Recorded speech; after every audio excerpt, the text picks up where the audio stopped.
sin él.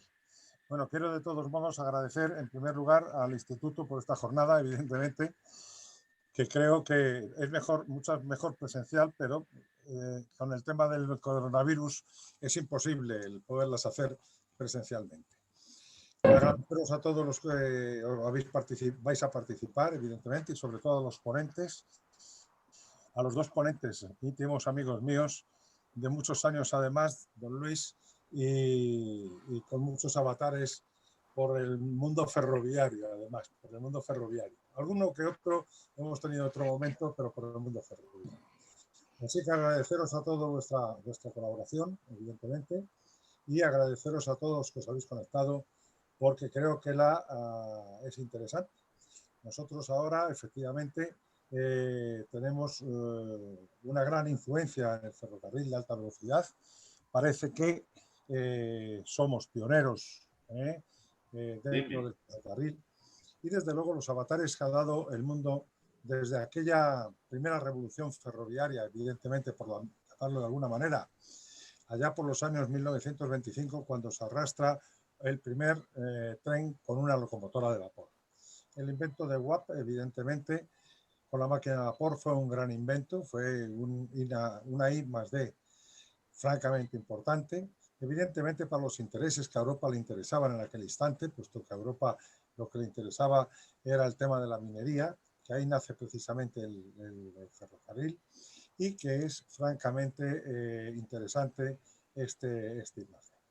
Evidentemente, a lo largo de esa época o después de esa época, pues el ferrocarril empieza a tomar un auge, aunque muy despacito, debido a una serie de confrontaciones, evidentemente, que hay a lo largo de Europa, pero es Europa precisamente la pionera dentro del ferrocarril, la pionera de este modo de transporte.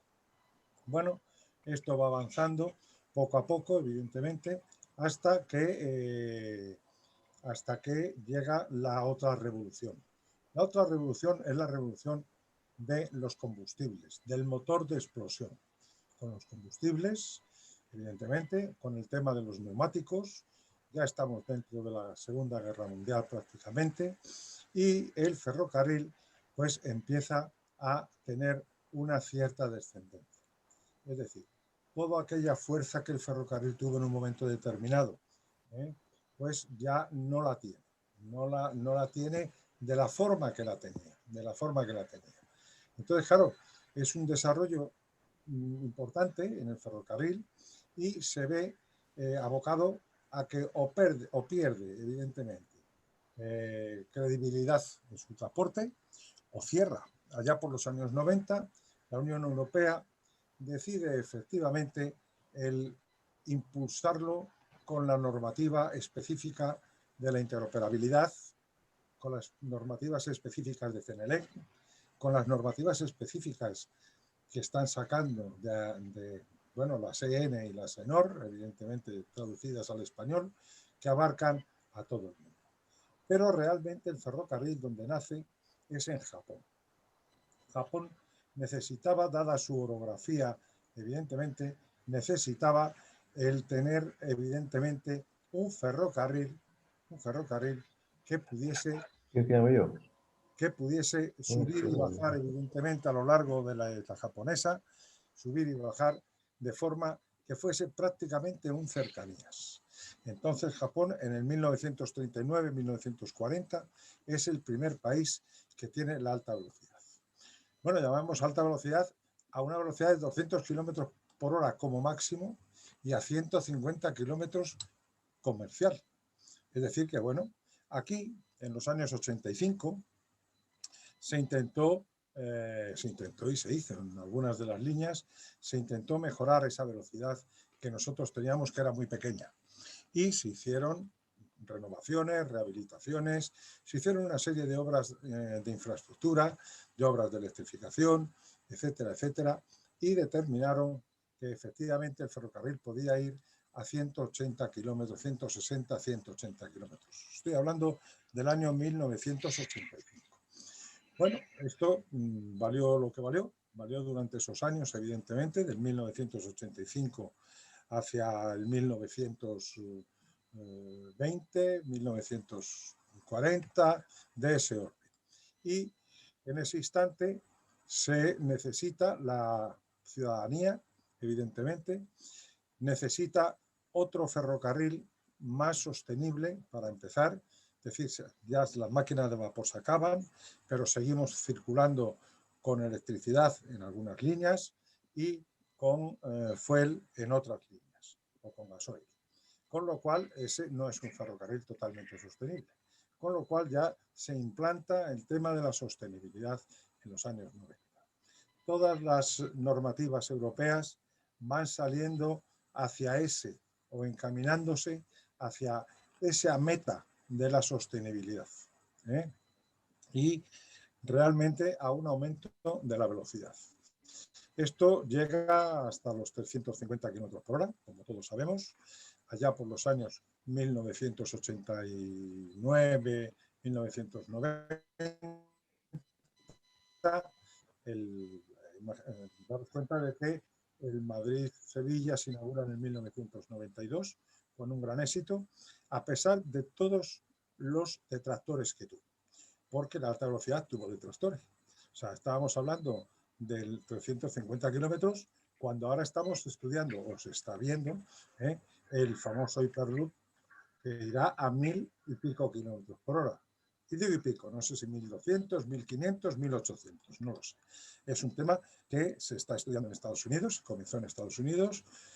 Hay una serie de sociedades o de empresas europeas que están imbuidas en esos estudios, entre otras cosas, alguna española e incluso alguna universidad española, como es la valenciana, con el tema de la motorización de ese nuevo medio de transporte, porque modo es ferroviario, aunque realmente sería un modo de transporte por tubería, no es un modo de transporte a lo tradicional, ¿eh? Entonces, bueno, pues esa es la historia un poco del ferrocarril y la década correspondiente. España se hace pionera en esos años posteriores al 1992, ya que es un éxito en Madrid-Sevilla, inaugura varias líneas a continuación repartidas por toda la geografía española, y el gobierno comenta, decide que todas las conexiones con las ciudades principales esa conexión debe de estar con la alta velocidad. Bueno, si se hace, la planificación nos puede gustar más, nos puede gustar menos. Podemos criticarla o no criticarla, pero ahí la tenemos. Es decir, que se verá a lo largo del tiempo la que efectivamente es rentable, sostenible para la ciudadanía y para la sociedad española, o no es tan rentable como se pensaba que pudiese ser. Pero bueno, yo espero que sí que será. La problemática surge también un poco con el tema de las mercancías. El tema de las mercancías, que es un tema muy importante, puesto que yo siempre he dicho, y creo que los gurús del ferrocarril así lo aseguran, la mercancía es la que da dinero al ferrocarril, no los viajeros. Yo que estoy en regionales puedo deciros que es muy difícil y una lucha continua el poder, efectivamente. Buenas tardes, perdona que interrumpo mi charla. Pepe, buenas tardes, gracias por estar aquí, el presidente del instituto, te lo agradezco infinito y te cedo la palabra al principio. Nada, muchas gracias, Chema. En fin, la verdad es que te pido disculpas por el retraso, pero la verdad es que desde que me he jubilado, de verdad es que no me da la vida. O sea, dice, bueno, ¿cuánto tiempo vas a tener? Pues no tengo tiempo para nada, de verdad. O sea, una cosa alucinante. Pero bueno, perdonar, la verdad es que voy a seguir toda la jornada, la sesión de esta tarde con muchísimo interés, porque además, bueno, el tema del ferroviario me apasiona y aparte de eso, mi último trabajo ha sido en el CEDEX, que como bien sabéis, ahí tenemos dos partes muy importantes. Todo el tema del laboratorio de interoperabilidad ferroviaria con el tema del RTMS, que bueno, es el laboratorio puntero en Europa y que nos están copiando, y al mismo tiempo el famoso cajón ferroviario, donde se ensayan pues, todo tipo de nuevos artilugios, balastos, vías y, en fin, quiero decir que me apasiona el mundo del ferrocarril y mucho más este año, que es el año del ferrocarril, con lo cual creo que es oportunísima la jornada esta y casi inicia las actividades que va a desarrollar el propio Ministerio de Transportes en este año europeo del ferrocarril, que no sé si sabéis, y creo que sí, porque seguro que estáis metidos mucho más que yo en el tema, pues digamos la organización de todos los eventos, el instituto me ha ofrecido a colaborar, con lo cual vosotros tenéis una parte muy activa en cualquier actividad que se realice en este año europeo y que recae, por así decir, la responsabilidad de la organización. El Ministerio se ha dado a la Fundación de los Ferrocarriles Españoles, a los cuales todavía no le he enviado una carta, le he anunciado al ministro que nos pondremos en contacto con la Fundación para organizar, bueno, en conjunto, cualquier cosa que quieran, y como no puede ser de otra forma, el ministro ha dicho que está todo el instituto a su entera disposición, en el cual pues vosotros tenéis una parte muy importante y seréis protagonistas sin ninguna duda, aparte de esta jornada, en muchas otras que realicemos dentro de este año europeo. Ya que he llegado tarde, no quiero interrumpiros más, que todo el mundo tiene muchas cosas que hacer, y ya os dejo de continuar la apasionante jornada que tenéis formada. Y muchas gracias, Chema, por todos tus esfuerzos en este tema. Muchas gracias, Pepe. Efectivamente, como bien has dicho, ya leí las noticias del instituto y efectivamente el Ministerio está dispuesto a dar un paso adelante con el tema del año ferroviario, evidentemente, que creo que es importante por lo que estábamos comentando. Bueno, pues continúo entonces. Pepe, gracias, reitero, por tu presencia, por tu amabilidad y por tu gran hacer dentro de las cosas que has hecho a lo largo de tu vida profesional, como ya nos conocemos tú y yo. Bueno, pues os estaba comentando que efectivamente el ferrocarril de mercancías, que es el que da dinero, es precisamente el que había que levantar. Tenemos la problemática, sostenibilidad o no sostenibilidad, de que el mercancías puede o no puede ir por las vías de ancho UIC de alta velocidad. Pues bueno, todo dependerá, y todo depende, en este caso, de lo que ocurra con las pendientes. Es principalmente el tema de las pendientes.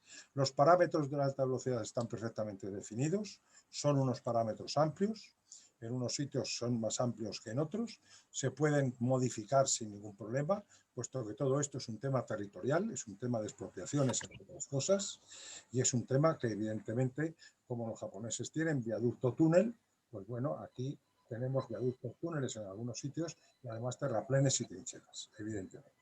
Entonces, el ferrocarril de mercancías es el que tenemos que poner un poco en solfa, un poco a tiro de que efectivamente esto funcione.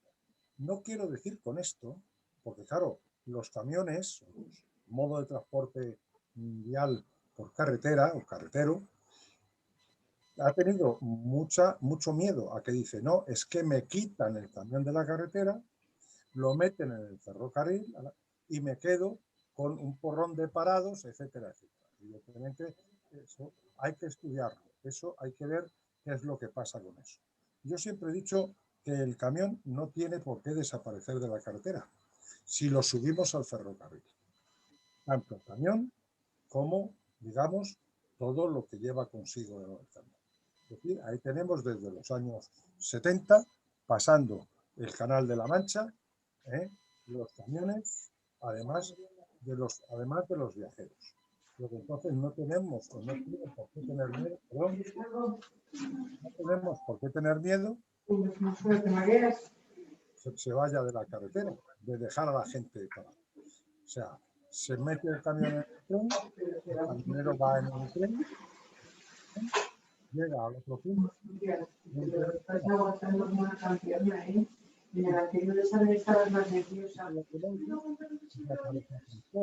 Se queda en un sitio. El camionero esa cabeza atrás. Es un tema de cooperación, es un tema de sentarse en una mesa y todos los actores hablar del tema. Y digo todos los actores, es decir, todas las empresas transportistas por carretera y todas las empresas que pueden surgir, que ya están surgiendo, por el transporte ferroviario. O sea que no hay por qué asustarse tampoco. Entonces, podemos conseguir un ferrocarril, tanto de viajeros como de mercancías, sostenible, bueno para la ciudadanía y bueno también para el empleo correspondiente con la gente que conduce los camiones, que transporta los camiones, que carga los camiones, etcétera, etcétera. Porque los centros logísticos no van a desaparecer, ni de la carretera ni del ferrocarril. Todo lo más habrá que aumentar alguno más para poder tener, evidentemente, una trazabilidad y una continuidad en el transporte entre carretera, ferrocarril, ferrocarril, carretera. Luego, ese es un poco el tema interesante. La alta velocidad, como España es pionera, pues entonces, con lo del Alamein, de la Meca, pues ha cogido un auge tremendo. La verdad es que es el único país que tiene más kilómetros de alta velocidad. Bueno, China y Japón han ido luego a la zaga, y entonces Estados Unidos solo ha tenido transporte realmente de mercancías. El poco tráfico que tiene de viajeros pues son en corredores muy especiales como el de Seattle, como el de Nueva York, Washington, etcétera, etcétera, con unos trenes como el Amtrak, algún Talgo que tiene también, evidentemente, con la rodadura desplazable, etcétera, etcétera. Pero no ha tenido más. Entonces le ha gustado precisamente la alta velocidad, porque si queremos sostenibilidad, queremos que el cambio climático vaya adelante, etcétera, etcétera, lo que tenemos que quitar es aviones del cielo. Y vuelvo a repetir lo mismo. Es decir, habrá que cooperar y coordinar vuelos con ferrocarril y con carretera. Allí las distancias son muy grandes, son enormes, y entonces la gente normalmente no coge el coche, coge el avión. Entonces, el avión no es caro, tampoco, porque no es muy caro, y entonces el ferrocarril se han olvidado de él. Así como de las mercancías, ¿no? Que las mercancías llevan locomotoras, como todos conocéis, me imagino que conoceréis, que llevan 6 locomotoras, muchos de los trenes que van arrastrando las mercancías con 6 locomotoras, 2 tirando, 2 detrás y 2 en el medio. Eso es una cosa para verlo, yo lo he visto y es una cosa inimaginable, evidentemente, con un tren de 4 y 6 kilómetros de distancia, de contenedores. Bueno, pues ese es el panorama de que Estados Unidos ahora mismo pues tal. ¿Y en quién se ha fijado? Pues se ha fijado precisamente en España.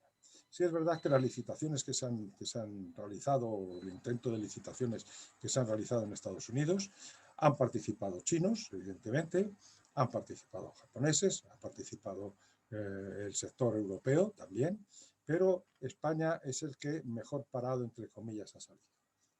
Podía haber salido, yo creo, mucho mejor parado, pero bueno, tampoco vamos a quitar a los demás su comercialización o su comercio. Bueno, pues ese es un poco el panorama que nosotros tenemos ahora mismo sobre el tema ferroviario.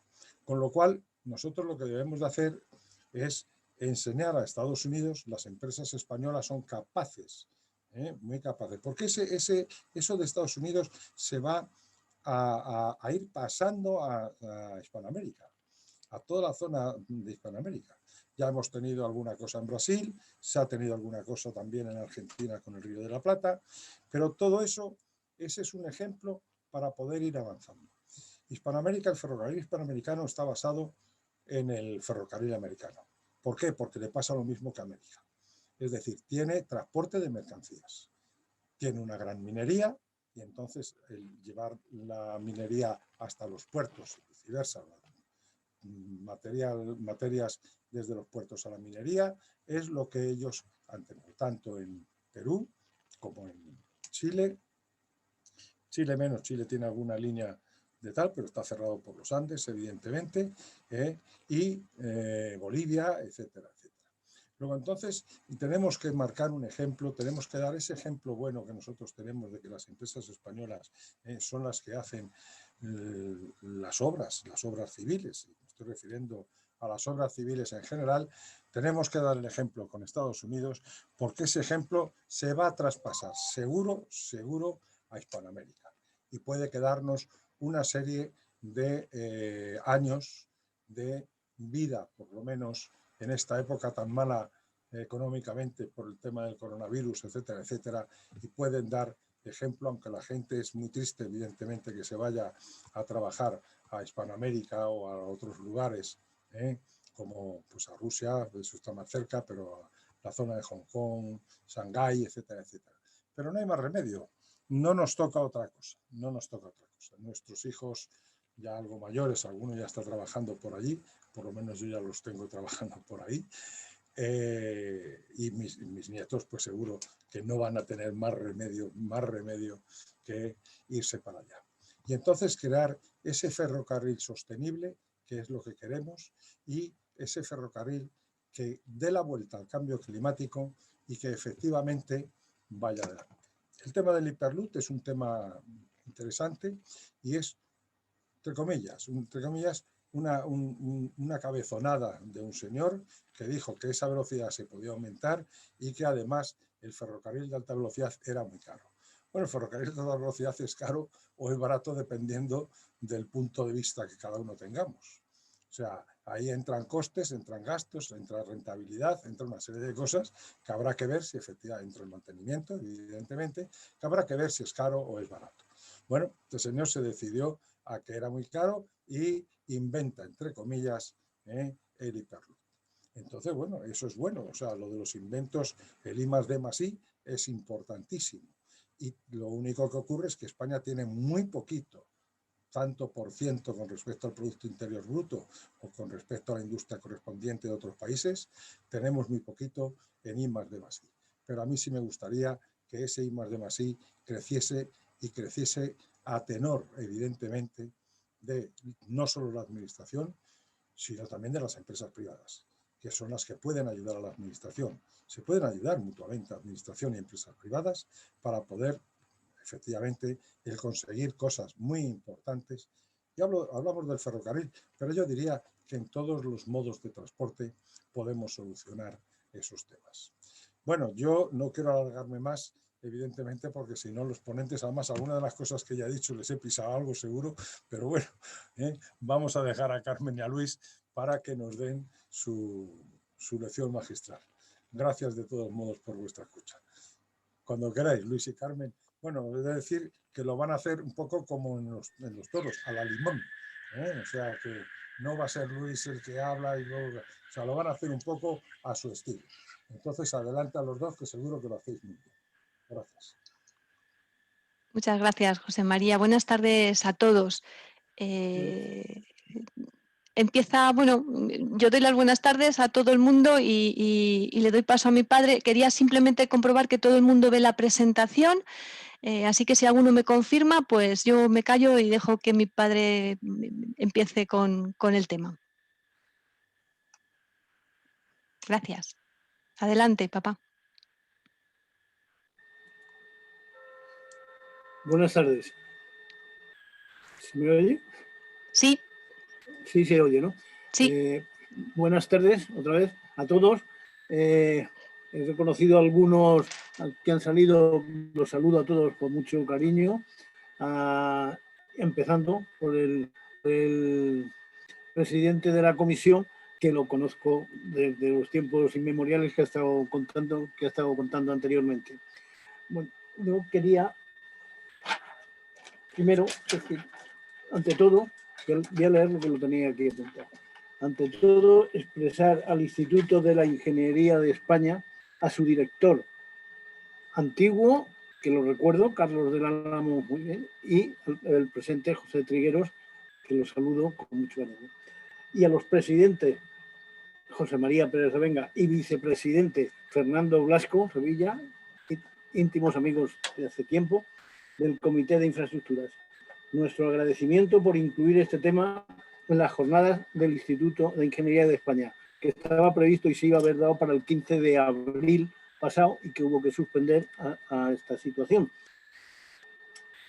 Es para nosotros un honor presentarlo en le llamamos nuestro instituto, porque así es, y para mí personalmente, enorme satisfacción hacerlo con mi querida hija Carmen, gracias a cuya generosidad y tenacidad y tras un descomunal esfuerzo ha hecho posible la materialización a nivel de anteproyecto de lo que podría llegar a ser, como ha dicho antes o insinuado José María Pérez Revenga, la realización de ingeniería más importante del mundo en los próximos años, surgida de estudios y experiencias de aplicación de la ingeniería española, fundamentalmente de la ingeniería geotécnica medioambiental, al diseño, construcción y seguridad de las grandes infraestructuras ferroviarias de Estados Unidos,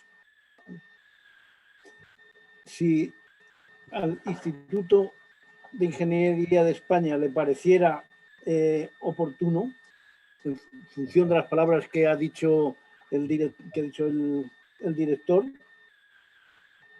sería un honor para nosotros poder contribuir a que el Instituto de Ingeniería de España, antiguo Instituto de Ingenieros Civiles, representando a las 9 asociaciones de ingeniería de España que lo integran, y partiendo de esta base que queremos y que estamos intentando aportar al conocimiento, impulsar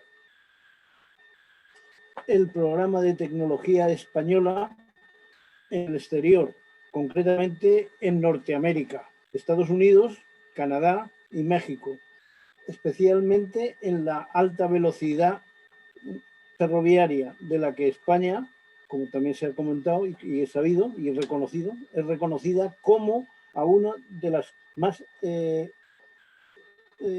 altas representantes mundiales, la alta velocidad ferroviaria española. Solamente iba a comentar y le voy a dejar el paso a Carmen, mi hija, que aparte de todas estas cosas, pues estos temas lo maneja mucho mejor. Yo es la primera charla, había tenido alguna reunión familiar, pero no he tenido ninguna reunión con internet, así que me estoy estrenando y os pido disculpas por anticipado.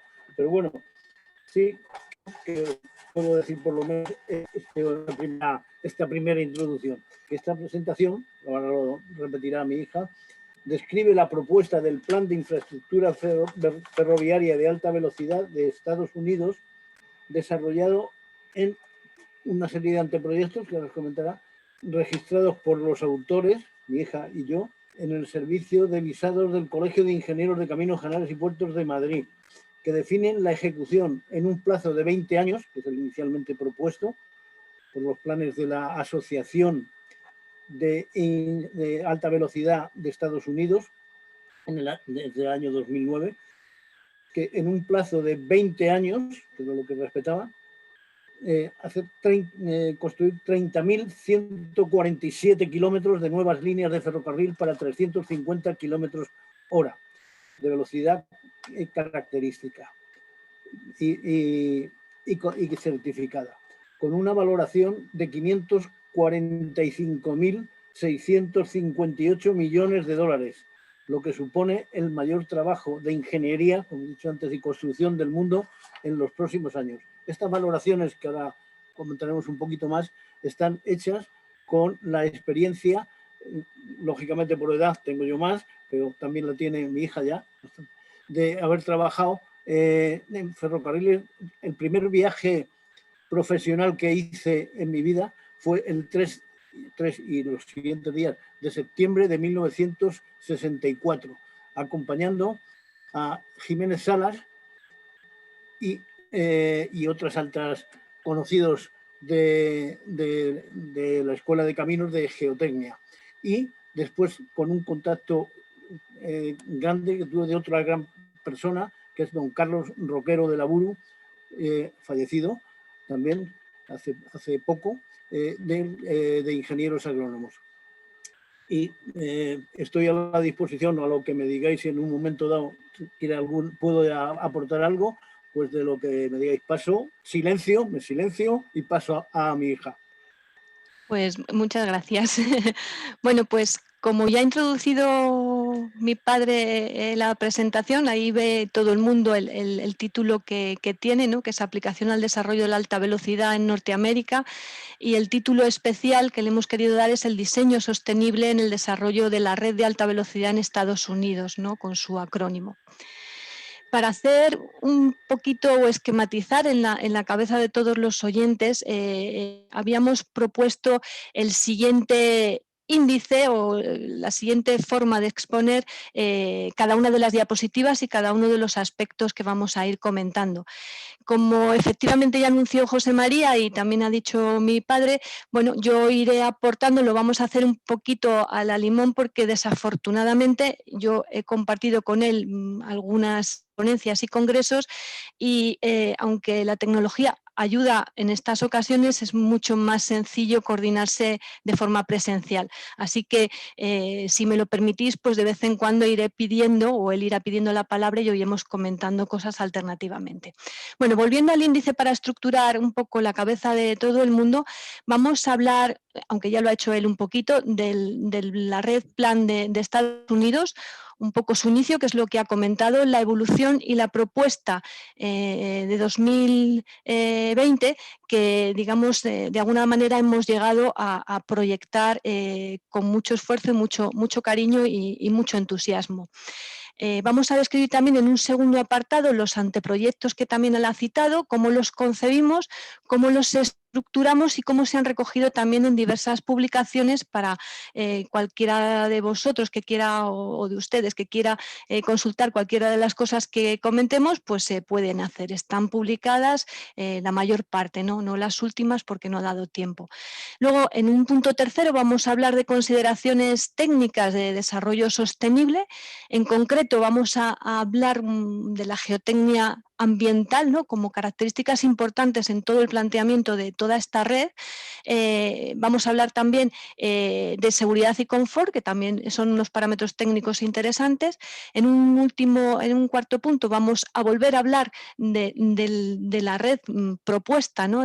Para el desarrollo de Estados Unidos, en el que vamos a detenernos un poquito más en el concepto, como veis ahí, de ARTMS, que no es nada más que el RTMS que había mencionado antes José María, el SHA para EVA, que seguramente casi todos conoceréis, y bueno, por un ejemplo vamos a mostrar una de las últimas cosas que hemos hecho con lo que hemos denominado la conexión Monterrey-Tren Maya. Y finalmente, bueno, una serie de conclusiones o predecibles a futuro en las líneas de acción que poco a poco pues vamos avanzando. Bueno, pues dicho eso, a ver si paso diapositiva, perfecto. Bueno, pues en esta diapositiva lo que se muestra es la red, el lanzamiento del plan en 2009, como ya había comentado mi padre, con todas las redes que se pueden ver ahí en pantalla, en colores indicadas en el planteamiento de los años, ¿no? Para su ejecución, ¿no? De 2015, 2020, 2025 y 2030. En la siguiente diapositiva es esa misma red que se acaba de mostrar, en la que nosotros ya fuimos estructurando, digamos, también documentándonos en todo lo que se publicaba al respecto y proyectando pues una serie de líneas, basándonos en una serie de polos de actuación e intentamos de alguna forma, con esos anteproyectos que ahora describiremos someramente, pues intentar cuantificar el total del montante de la red propuesta, ya no solamente por etapas, sino también por las posibles líneas de desarrollo que se pueden ver en la diapositiva. No sé si el puntero cuando señalo se ve. Si alguien me lo dice, pues se agradece. Si no, pues nada. Sí, se ve. Vale, perfecto. No sé, papá, si quieres comentar alguna cosa en esta.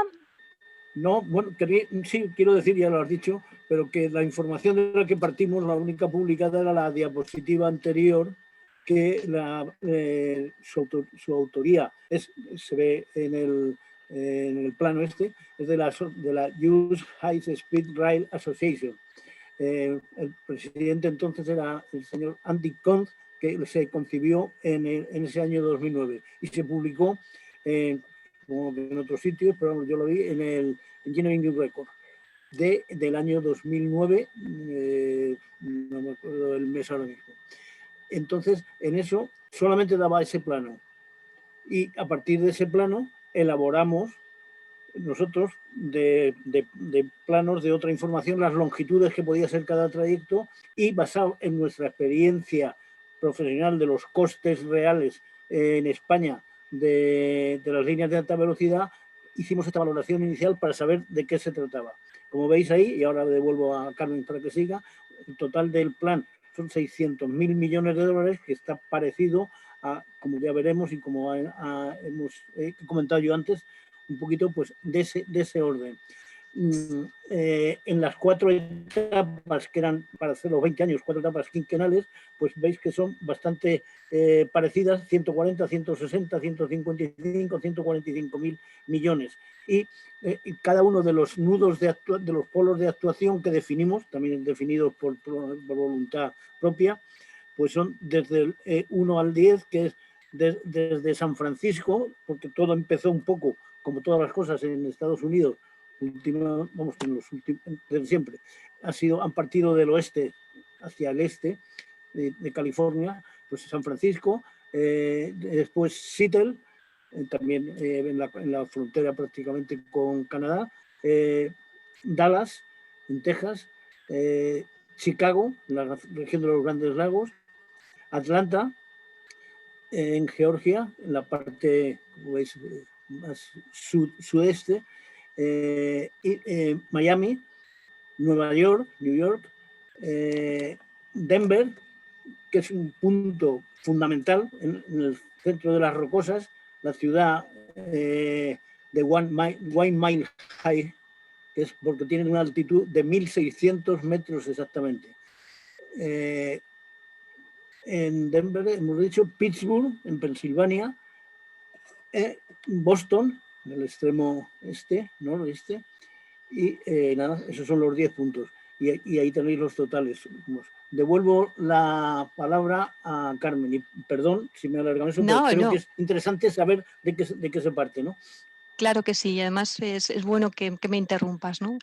A ver, en la siguiente diapositiva se puede ver, no lo hemos hecho sobre el fondo del anterior porque ya la información que aparece en este plano pues resume ya todo lo que hemos ido estudiando hasta este año.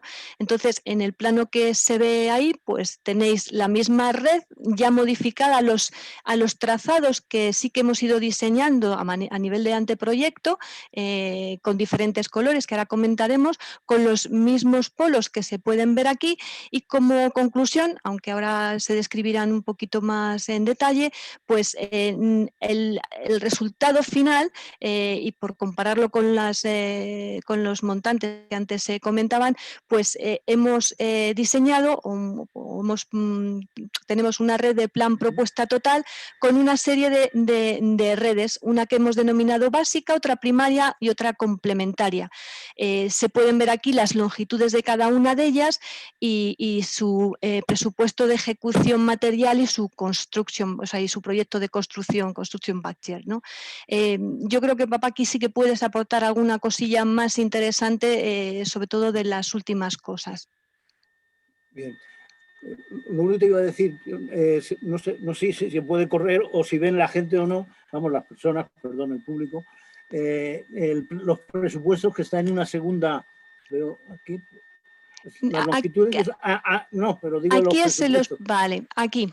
¿Te refieres a este? No, en la anterior que tenemos, en la anterior, pero que yo no veía porque lo tapaban. Nosotros, por ejemplo... Sí se ven los presupuestos. Se ven vale. Perfectamente. Quería decir eso. Entonces, no solamente tengo que decir, ahora describimos un poco lo que son la red básica, la primaria y la red complementaria, según nuestra interpretación, pero que daría servicio a lo primitivo que se quería.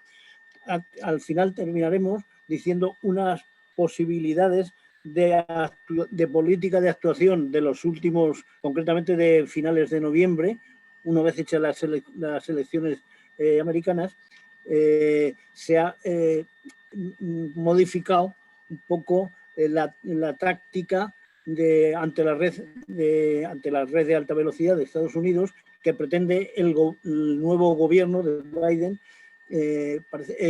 a llevar a cabo, y es atacar por trozos, vamos a decir, por zonas de interés, que eso ya llegaremos a eso, pero quiero decir que eso es lo último. Se parte de esto, que es lo que tenemos ahora mismo, y desarrollado todos los proyectos, todas las líneas, y que ahora os comentará mi hija, pero que los colores verde y rojo, que no se aprecia dentro de los rojos si son de más o menos tonalidad, lo que indican es que, respetando las condiciones de proyecto y de trazado que se usan para normalmente en España y en general, pero quiero decir en España, pues para 350 kilómetros hora aparte de los radios, o sea, hay que diseñarlo con peraltes, radios, etcétera, que hagan que un trayecto, una línea sobre lo que estemos, pues no tenga una reducción de velocidad de más de un 20%. Entonces, aquí, lógicamente, en Estados Unidos es claro que la parte occidental, vamos a decir, está las rocosas, el sistema de rocosas que preside todo, las grandes llanuras centrales y después el sistema de los Apalaches, que tienen un sistema rocoso importante, pero degradado y erosionado. Entonces, de esas tres zonas, pues sobre todo en la zona de las rocosas, y veis que también en la parte de los Apalaches, y después aquí, no por condición de roca, pero sí se requiere tener más potencia en los trenes a utilizar. Los trenes se ha partido del tren, vamos a llamar, del 2016, del cual se han derivado el Talgo Abril y otros talgos de Siemens, que permiten, o sea, que tienen una potencia actual de 8 megavatios. A base, normalmente, la tipología que hemos seleccionado para estas cosas es un modelo para unos 540 pasajeros, constituido por 2 cabezas motoras y 12 vagones, material móvil.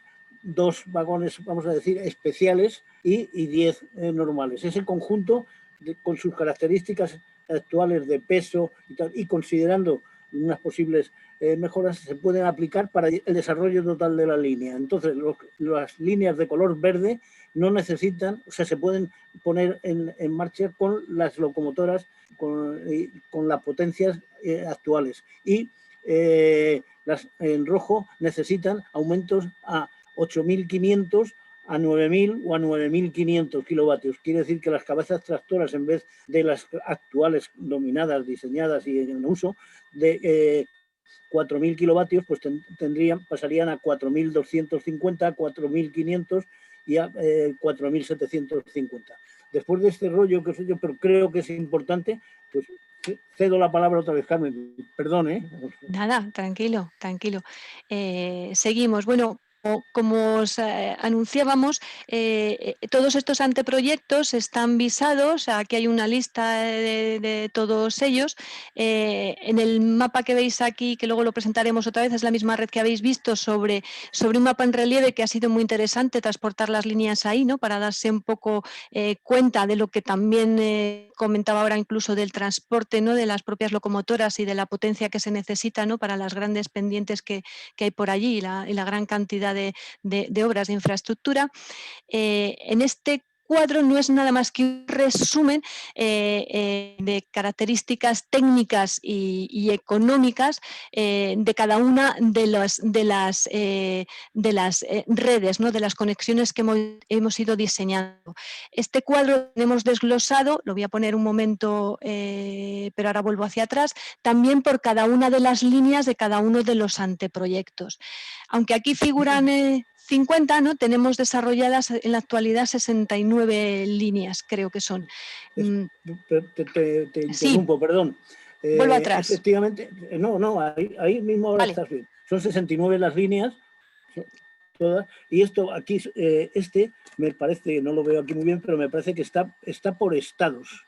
Por estados, perdón. Está el desarrollo por estados. Exacto. De menor a mayor presupuesto necesario para hacerlo, y también por longitudes. Aquí, por eso hay 2 columnas de clasificación que no se aprecian ahí, pero al natural sí se ven bien, verde y normal, para si es por longitud o es por presupuesto. Y están 58 estados que son los involucrados, pero de los cuales hay 8, o sea, 50 de Estados Unidos y 8 que son 5 de Canadá y 3 de México, porque están, que ahora os lo dirá mi hija, en las conexiones con México, que son estas 3 conexiones, Pacífico, Central y Atlántico, Golfo de México, y las de Canadá, que son también Pacífico, a Vancouver,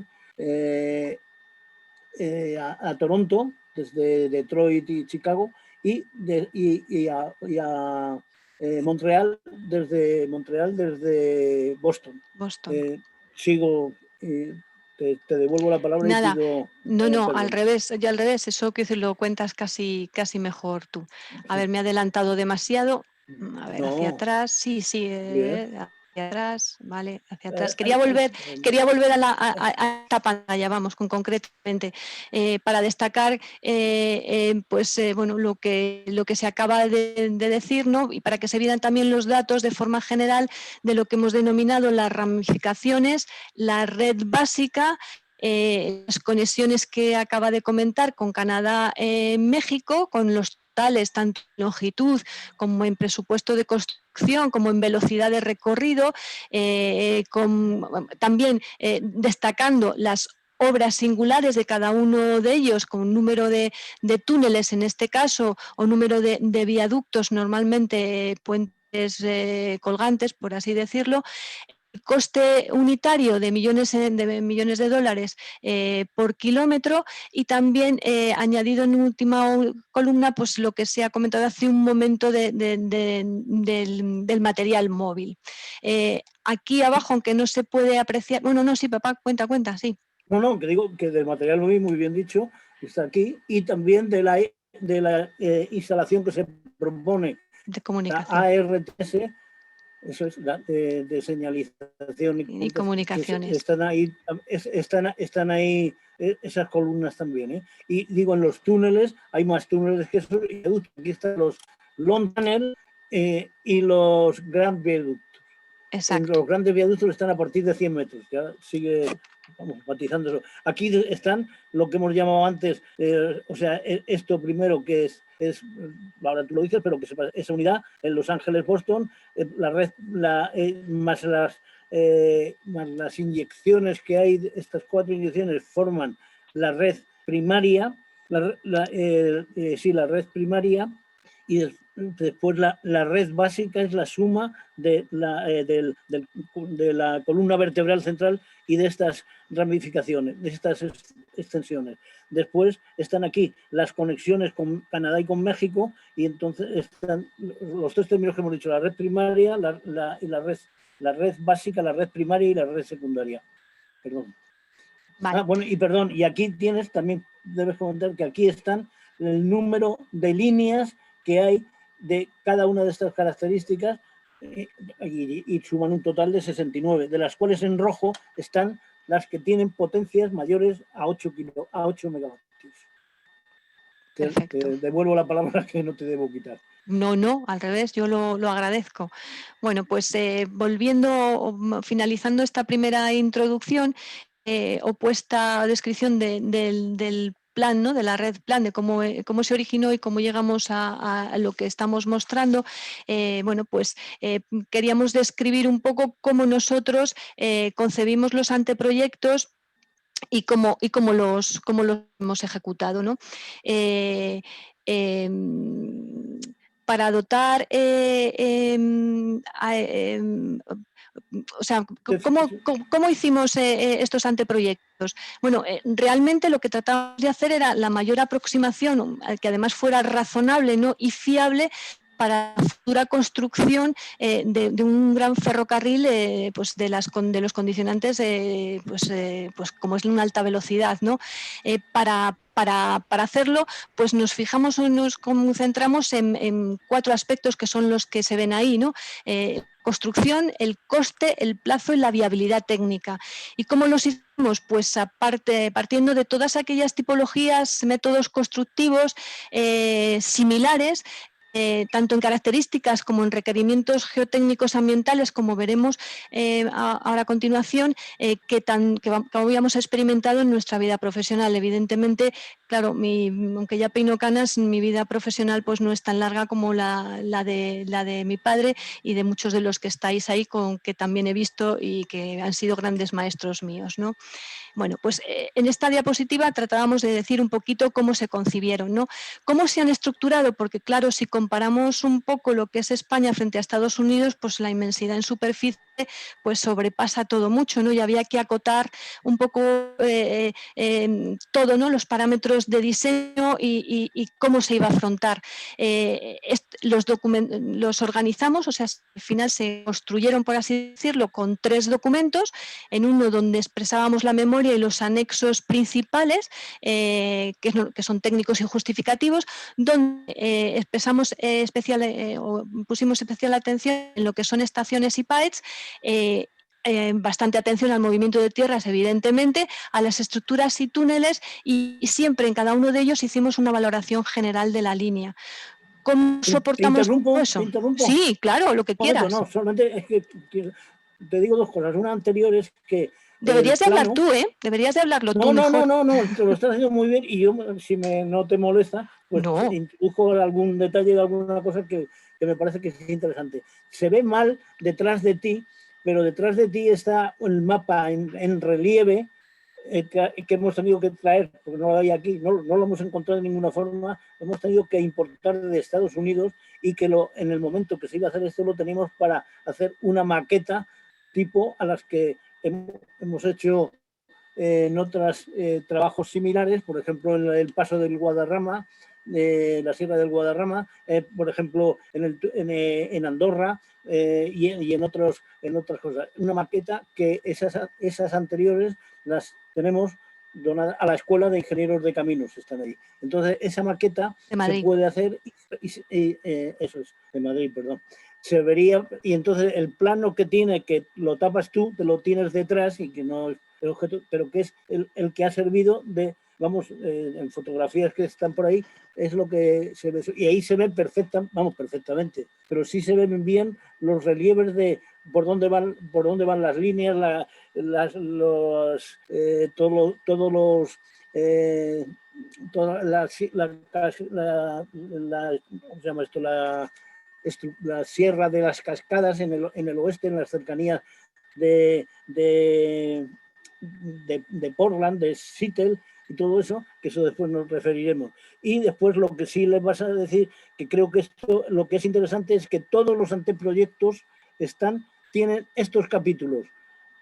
La aproximación con la que están hechas es la que está aquí, lo que nos puede dar, y los presupuestos también están hechos todo lo mismo, de forma que se puede sumar todo para tener por corredores, por tal, el total que os he hablado. Me callo. Sigo. Nada.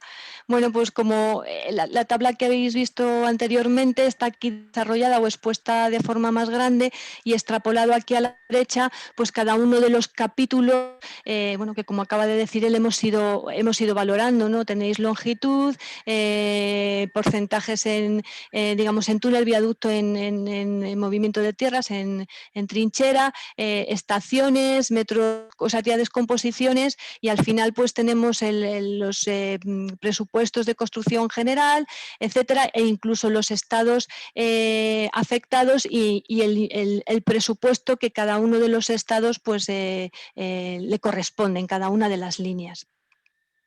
Y finalmente todos estos anteproyectos están recogidos en publicaciones. Hay un libro que recoge pues, cada uno de ellos, dividido en varios tomos, como veis aquí, también destacando las características principales, ¿no?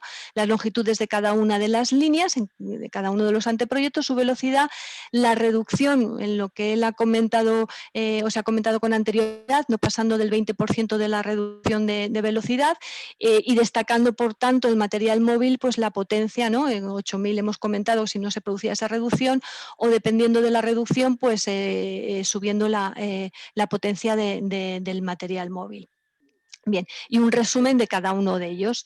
De estos, por pasarlos un poquito deprisa, porque yo creo que hay que entrar también en materia, pues aquí tenéis, para luego pues el que quiera ver, por todos, cada uno de los anteproyectos, pues cada una de las líneas, sus características principales recogidas en esta publicación, y también en diversos artículos de diversas revistas, como por ejemplo algunas de Ingeniería Civil, de Fomento, de la revista de Obras Públicas, Vía Libre, recogidas también en algunas ponencias de de algunos congresos a los que hemos asistido, yo más bien de entorno nacional, como comprenderéis más de entorno internacional, y bueno, no sé si quieres añadir alguno de ellos, porque en concreto uno de Bruselas que fue interesante, e incluso el de California, por si quieres comentar, o incluso alguna cuestión, ¿no?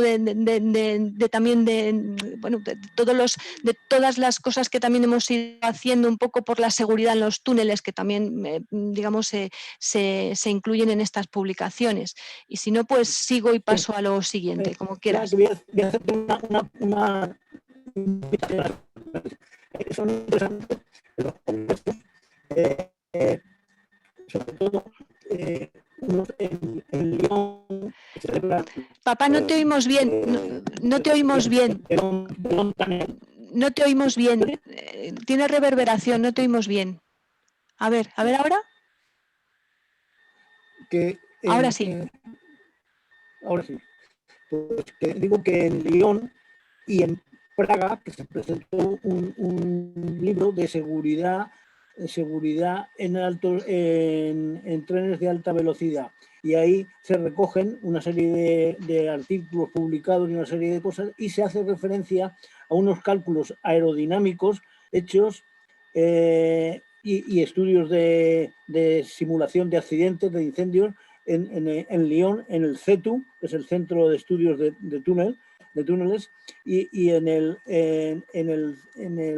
centro de Gramat, CEG, que es un centro donde se han hecho experiencias a tamaño natural de túnel de 100 metros cuadrados de sección, que dependen del Ministerio de Defensa francés, y que se han utilizado para ver el estudio de los efectos aerodinámicos precisamente, y eso estaba hecho, depende del Ministerio de Defensa francés, estaba hecho para el estudio del dimensionamiento de misiles. Entonces, con eso y usando los programas de cálculo, el Uranos y el no me acuerdo ahora mismo, para el estudio de velocidades y el estudio de sistemas de seguridad en túneles. Solamente quería decirte, vamos a decir esto, perdón.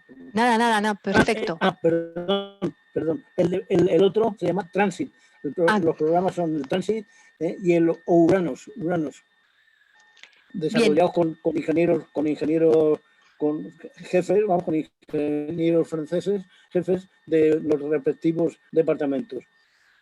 Perdón, sí, ahora sí me cayó. Pues nada, empezábamos con el tercer apartado del índice, si recordáis, de las consideraciones técnicas de desarrollo sostenible, y en concreto una primera parte que era, digamos, la geotecnia ambiental en estos grandes proyectos, ¿no? La consideración de que el diseño de cualquier obra pública debe contribuir siempre al imprescindible desarrollo sostenible, integrando los objetivos de economía y respeto al medio ambiente, obliga evidentemente a una minimización del movimiento de tierras que sea necesario, ¿no?, para la implantación de esta gran infraestructura, ¿no?, sobre todo de esta envergadura. Dentro de su funcionalidad, a la que siempre debe de servir, el mimetismo con el paisaje con el que debe de convivir, en el que siempre se ha de integrar pues de una forma perdurable, ¿no?, durable a lo largo de todos y muchos años, ¿no? En este respecto, pues vamos a comentar a continuación algunas de las bases utilizadas en infraestructuras lineales españolas, con el objeto de optimizar pues ese movimiento de tierras que hablábamos, minimizándolo al adecuarlo a coeficientes de seguridad homogéneos en condiciones geotécnicas y climáticas diversas, y aplicando pues el análisis bioestructural de estabilidad de taludes. Para ello, pues nos vamos a basar en la tesis que pues mi padre fue también mi director, ¿no?, que hemos utilizado para realizar. Pero la tesis es tuya, ¿eh? Bueno, sí, pero tú me guiaste. Buena, me guiaste. Se llama caracterización de los parámetros de resistencia al corte y erosionabilidad al suelo para su aplicación en los problemas de estabilidad de taludes y obras lineales. Bueno, para ello lo que vamos a hacer es dividir este apartado en tres. En un primer apartado, que es el que tenéis en pantalla, vamos a ver aquellos puntos de partida en donde vamos a recordar una serie de conceptos. Luego veremos una metodología donde vamos a describir someramente los pasos que se siguen o la metodología que se va a utilizar, y luego al final, en un apartado C, realizaremos una aplicación práctica muy simple sobre una de las líneas de los anteproyectos estudiados. Empezamos con la primera diapositiva que veis ahí. Bueno, pues yo creo que todos lo sabéis, pero bueno, por hacer un resumencillo, pues la inestabilidad de los taludes está determinada por su resistencia al corte, como todos sabéis. La resistencia al corte en suelos y rocas meteorizadas de comportamiento columbiano se considera constituida por dos componentes, ¿no? El término de cohesión y el de rozamiento, sigma tangente de phi. Este tipo de suelos se corresponde con el modelo reológico de cuerpo trifásico, cuya fase sólida, que es prácticamente invariable a medio plazo, la constituyen una serie de partículas de diferentes tamaños, de textura, vamos, forma y mineralogía, estando esto constituido normalmente pues, por agua y aire, siempre en proporciones variables.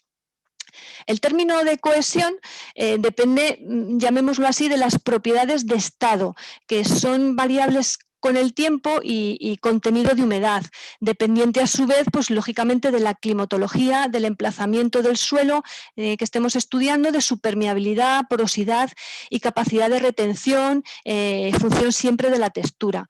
Es, por tanto, muy importante el conocimiento de la relación suelo-humedad y particularmente de las curvas SWCC, Soil Water Curve Characteristic Curve, ¿no? que son de la climatología, o sea, climatología del lugar, caracterizada también por el índice de Thorndike y la presión negativa del agua del suelo, lo que denominamos succión, ¿no? Curvas IPF, ¿no? Así como la variación del índice de huecos, que según la edad geológica del origen del suelo que estemos viendo. El término de rozamiento, pues bueno, depende de las propiedades, llamémoslo así, de naturaleza, que son prácticamente constantes en edad histórica, llamémoslo así, porque no son realmente constantes.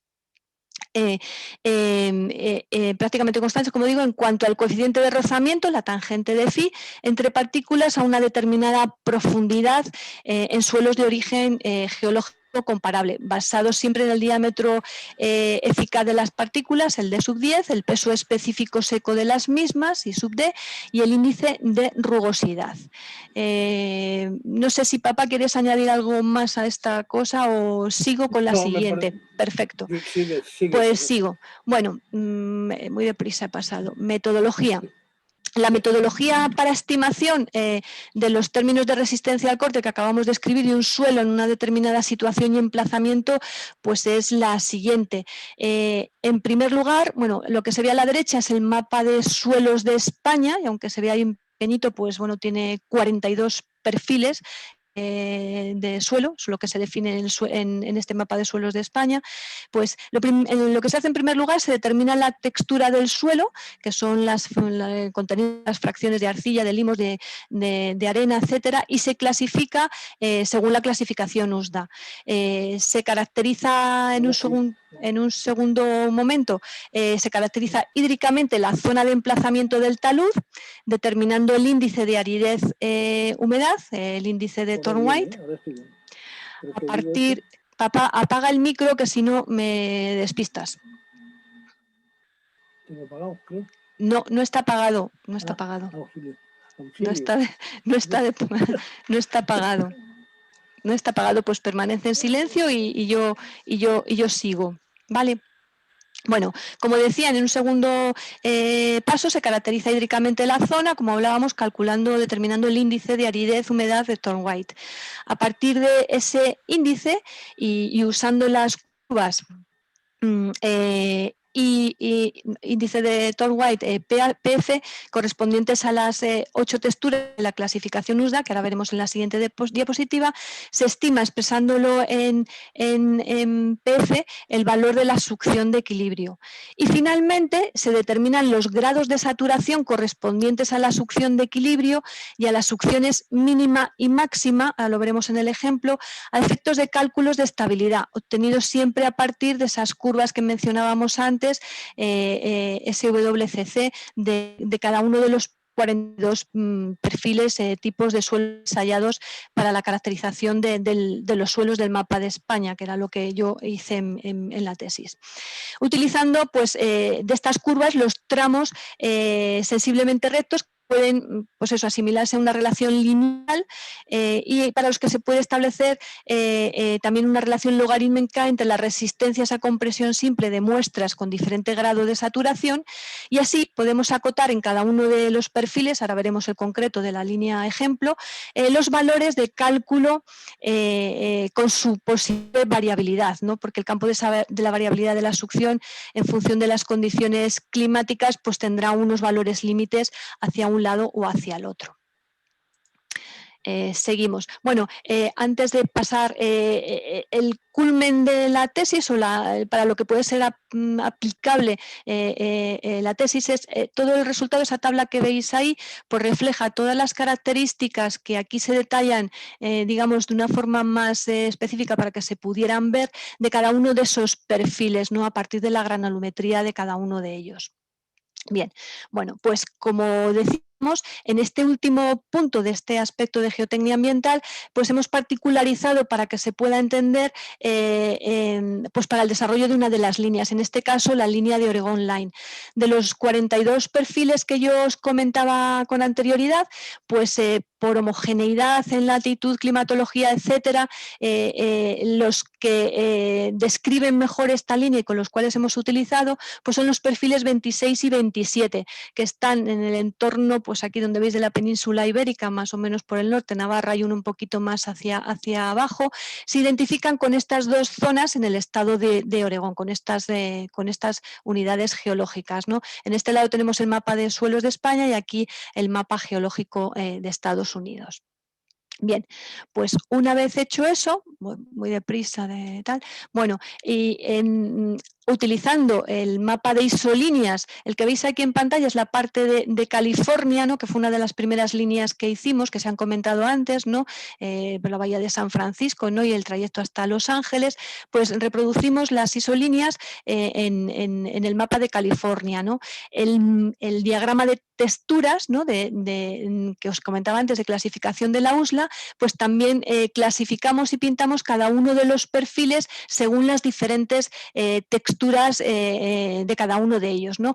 Aquí rodeados con unos circulitos, pues tenéis el perfil 26 que se aprecia regular y el perfil 27, y apoyándonos en la famosa tabla anterior que hemos expuesto, pues ya hemos ido utilizando cada uno de los parámetros técnicos que hemos utilizado para el diseño de estos anteproyectos. Fijaos siempre que es a nivel de anteproyecto, ¿no? Que dada la magnitud.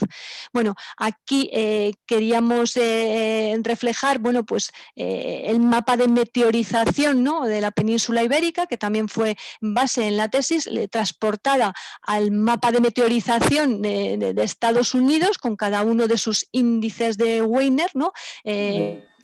Bueno, sí, tú interrúmpeme, sí, papá. Perfecto. Porque... No, perfecto. Pues ya son los índices de Wiener de España y de Estados Unidos. Exacto. Entonces, el índice de Wiener es importante para los temas del movimiento de tierras, que es para lo que hemos querido utilizar esto, que es, no se puede tener una información, sobre todo desde aquí, quiero decir, ni topográfica ni geológica de todos los puntos, pero sin embargo, lo que sí tenemos es que terrenos aproximadamente de una latitud parecida y de una humedad ambiente, unas precipitaciones, unas condiciones meteorológicas parecidas y en terrenos de antigüedad parecida, como pasa ahí, que son unos terrenos del Eoceno, son los mismos terrenos que aparecen en la zona, como se ha dicho también, cerca de Portland, el límite se te oye regular. Del estado de Washington al estado de Oregón.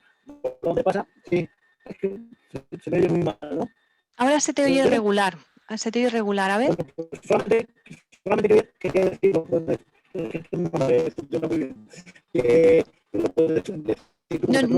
no se te oye. Ahí están, bueno, para el movimiento de tierra. Exacto. Y el diseño sísmico de los puentes. Exacto. Me Ahora, retiro. claro, no debes de hablar tan cerca que si no te reverbera un poquito hacia atrás y ya está. Bueno, y digamos, por seguir con el ejemplo, pues lo que hemos comentado con anterioridad, ¿no? A partir de ese índice entramos en las curvas IPF, que las tenéis aquí, ¿no? Según las texturas que acabamos de ver anteriormente. Yo creo que se me ha olvidado decir aquí que los perfiles, uno tiene, el perfil 26 tiene textura limo-arcillosa y el otro Franco-arcillosa. franco-arcillosa, perdón, ¿no? Y el otro franco-arenosa, exactamente. Y volvemos para adelante. Y bueno, con esas texturas entramos en las tablas de índice de Torway PF y pasamos a las famosas curvas de características de SWCC. En este caso está expuesto solamente el perfil 26.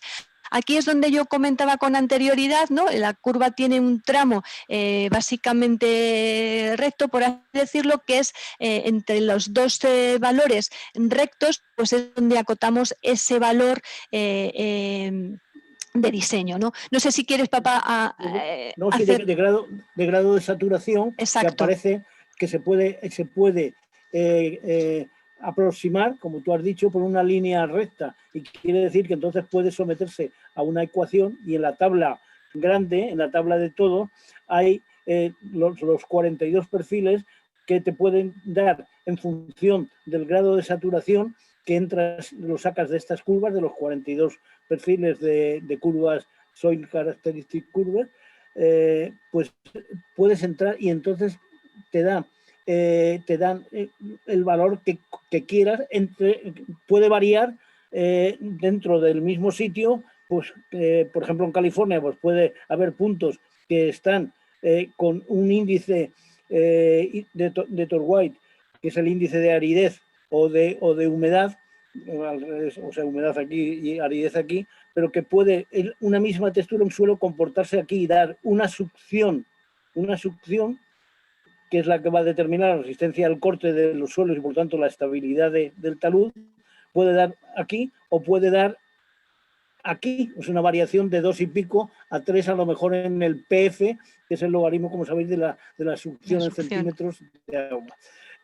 Entonces, dentro de eso, como puede haber esa variabilidad, está acotado, limitado los tramos de valores de cálculo y de valores límites que hay. Y esto es de valor de variabilidad medioambiental. Entonces, eso hace que elijamos, que se elija el que se deba corresponder, que debe ser dentro de lo posible, de lo probable, el más peligroso, vamos, el más restrictivo. Y eso lo hemos utilizado para determinar el movimiento de tierras, de todo de lo de Estados Unidos, cogiendo los perfiles que nos han parecido después de esa tabla enorme que tiene todos los parámetros para diseñar el movimiento de tierras, que tiene una importancia muy grande en unas obras como esta y se minimiza, por lo tanto, se puede minimizar, y también la actividad sísmica para la que se deben dimensionar los puentes grandes, los grandes viaductos, sobre todo los viaductos colgantes, que son los más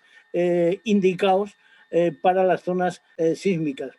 Y tenemos experiencias vividas, como por ejemplo en esa zona parecida, el célebre de Tacoma, que se ha dado en todas las escuelas, en todos los sitios. Concretamente yo, estando en la escuela, me explicaron en las clases el vuelco, vamos, la destrucción del puente de Tacoma. Y entonces ahí está previsto, ahora os lo dirá Carmen, unos viaductos que tienen unas luces parecidas, pero que tienen una estructura, una rigidez, perdón, mayor o menor. Devuelvo la palabra.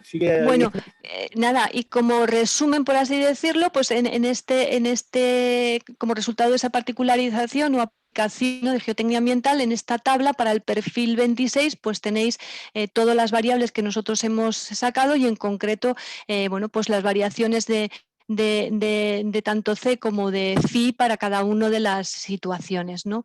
Y bueno, esta era como si dijéramos el apartado, digamos, de geotecnia ambiental. Pero también, adicionalmente, hemos tenido en cuenta, como decía mi padre hace un momento, las consideraciones técnicas también compatibles con el desarrollo sostenible en la definición de las propias infraestructuras, en concreto de los túneles y viaductos, ¿no? y nos vamos a detener en ello y en algunas de sus características. Pues respecto a los túneles, sobre todo los túneles largos, y luego veremos los grandes viaductos, se ha procedido con los siguientes criterios, ¿no? Establecidos en una de las alternativas, la que se denominó en su momento Paraíso, del proyecto del acceso ferroviario al norte y noroeste de tramo Soto del Real Segovia, paso de la Sierra de Guadarrama, presentada pues, bueno, pues por, en este caso, mi padre en una ocasión, ¿no? Basado siempre esa alternativa en los aspectos de seguridad medioambiental y de economía. Bueno, pues como veis ahí, el dimensionamiento técnico de los túneles derivado de los condicionantes aerodinámicos que antes se han comentado, de seguridad y confort, para circulación de 350 kilómetros por hora requiere adoptar en túneles que nosotros hemos denominado cortos, menores de 2 kilómetros, y en los extremos de los largos, en los 800 metros de los extremos de los largos, una sección de excavación de 134 metros cuadrados. Que da una sección libre de 101 metros cuadrados. Y para el resto de túneles largos se ha utilizado una sección libre de 86 metros cuadrados, siendo necesaria una sección de excavación de 100 metros cuadrados. ¿Vale? En el caso, bueno, por exponer aquí para que lo podáis ver, el túnel, uno de los túneles de máxima o el MAX de máxima longitud propuesto en la red que nosotros hemos estudiado tiene 52,5 kilómetros. Se encuentra en esta línea, en la línea 47, y en el anteproyecto que veis aquí. Es este que se señala en pantalla, ¿vale? De la sección, bueno, pues es el ejemplo de la sección que nosotros hemos definido como sección tipo.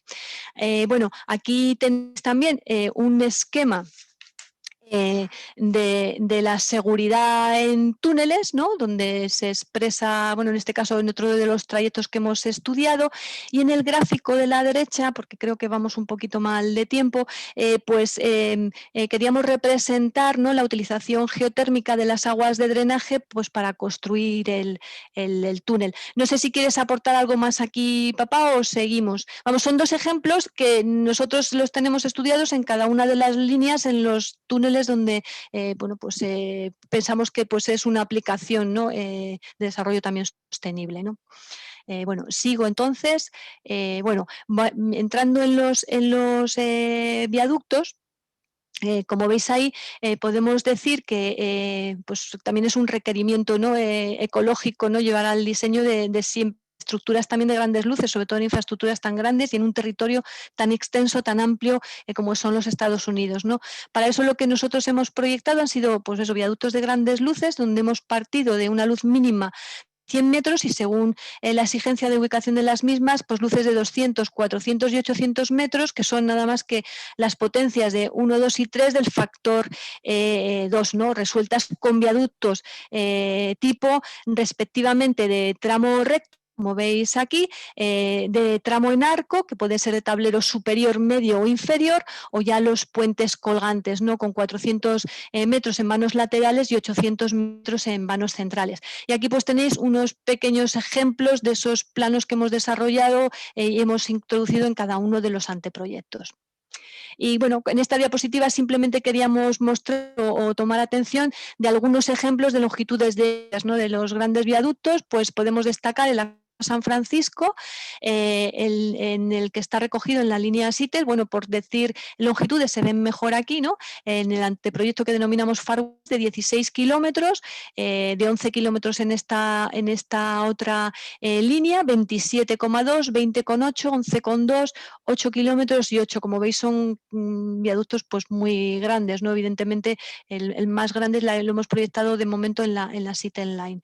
Bueno, y aquí simplemente era pues para que vierais, esto es conocido, ¿no?, en San Francisco, pues este gran puente, ¿no?, que apoya aquí con este perfil quizá un poco rudimentario, pero bueno, para que se viera un poco el puente colgante con el apoyo central, incluso la profundidad de las pilas.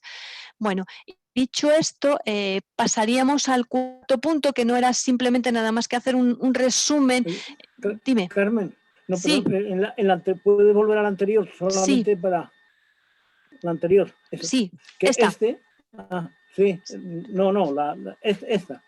Sí. Que este es el Golden Gate. Este es el Golden Gate, que tiene 1.250 metros. Sí. Y este es el de que tiene 16,8, porque son dos multi-suspension bridge, los puentes colgantes suspension bridge, los combinados, que es casi, vamos, hace 70 años, en la construcción del puente de Auckland, lo que se hizo fue poner unos apoyos intermedios con cajones flotantes que permiten los anclajes en esos cajones. Y entonces así se pueden unir varios puentes unitarios, vamos a decir, pero constituyendo un multi-suspension bridge.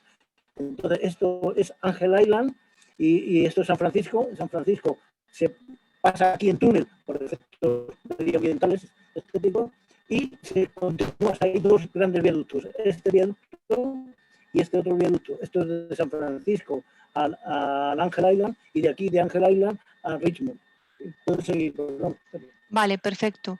Bueno, y yo creo, papá, si te parece, que este punto es recalcar un poco el plano que él decía antes que tengo en mi espalda, ¿no?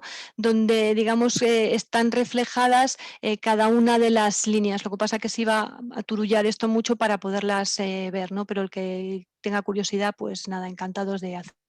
Bueno, como decíamos, otro de los aspectos que ha sido interesante, que ya se ha hablado un poquito y a raíz de una de las líneas, pues pensamos que la implantación del sistema RTMS que nosotros conocemos, nosotros lo hemos denominado ARTMS por el cambiar European, ¿no? Por American, pues la implantación de ese sistema en Norteamérica sería un paso muy importante y para una futura pues adhesión o declaración europea sobre la cultura de la seguridad ferroviaria, ¿no? Redactada en la cumbre ferroviaria que se celebró hace un par de años en Dubrovnik y que se organizó por la European Railway Agency, vamos, no me salía el nombre. Todos sabéis que el sistema RTMS pues, comprende de forma análoga al europeo pues, dos elementos fundamentales, ¿no? El que engloba los aspectos relativos a la señalización ferroviaria, tanto en vía como en trenes, y el sistema de comunicaciones móviles empleados para las comunicaciones en trenes y centros de control.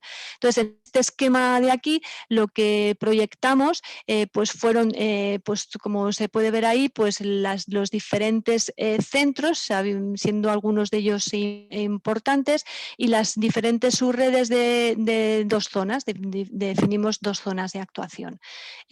Creo, no sé si hago esto un poquito más rápido. Otra aplicación que yo creo que esto, papá, lo puedes tú casi comentar más, que yo creo que es más interesante y tú lo haces de forma más dinámica, lo que hemos denominado el Shapara-EVA, por ejemplo. EVA es la que ahora hace 4 o 5 días se ha aprobado la puesta en marcha del tren en España, del tren de alta velocidad de low cost. No te acerques tanto, échate para atrás. Se llama EVA.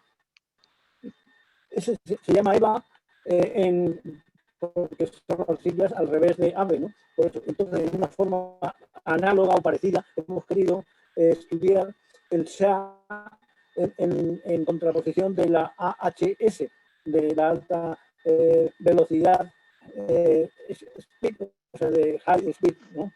Exacto. Entonces se han estudiado todos, como tenemos ahí, todas las líneas que pueden tener un criterio comparándolo con el existente, a mi conocimiento y conocimiento de los de Carmen, pues que tenemos de ejemplo español, que es el Madrid-Barcelona, la rentabilidad que puede tener, los precios que tienen, etcétera. Pues comparado con eso, se han clasificado las líneas que tienen, las 15 líneas que tienen mayor rentabilidad de Estados Unidos, para si eso fuera una forma de atacar, vamos a decir, el negocio de la alta velocidad en Estados Unidos, haciendo trenes de menos peso y de más eficiencia energética, como se ha hecho ya. Entonces, en verde están los más rentables. Se te oye mal. Quiero decir que se te oye un poquito entrecortado.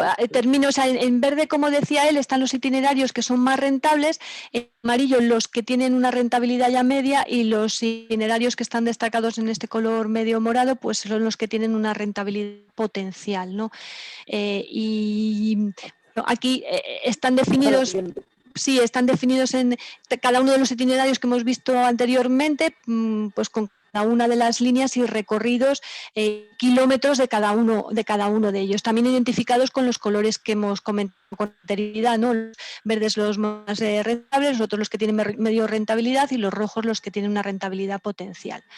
Bueno, y finalmente queríamos exponer uno de los últimos anteproyectos que hemos estado estudiando, que es una de las conexiones hacia México, lo que hemos denominado Monterrey Tren Maya, ¿no? Como características técnicas veis ahí que tiene una longitud de 1.395 kilómetros, tiene un túnel de 22 kilómetros, como viaductos tiene 3 suspension bridges y 48 viaductos en arco, un movimiento de tierras de 426 millones de metros cúbicos, estaciones proyectadas 14 con 8 GAES y un presupuesto de ejecución material de 21.904 millones de dólares.